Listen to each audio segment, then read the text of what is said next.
Bismillahirrahmanirrahim. Assalamu alaikum. Welcome and thank you for watching me, Mariam Sheikh.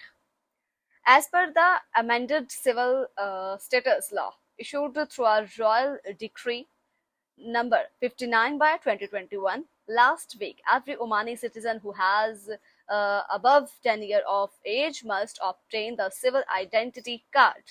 The royal decree published in the officially gazette further states that foreigner residents in the Sultanate of Oman must also obtain a residence card irrespective of their age. अब आपको बताते गुज़श्ता हफ्ते एक शाही फरमान number 59 bye 2021 के जरिए जारी करदा तरमीमशुदा जो है शहरी हैसियत के कानून के मुताबिक हर ओमानी शहरी जिसकी उम्र 10 साल से ज्यादा है इसे शहरी शनाख्ती कार्ड हासिल करना होगा। ये लाजिम करार दे दिया गया है। शाही फरमान जारी किया गया है, जबकि सरकारी गजट में शाये होने वाले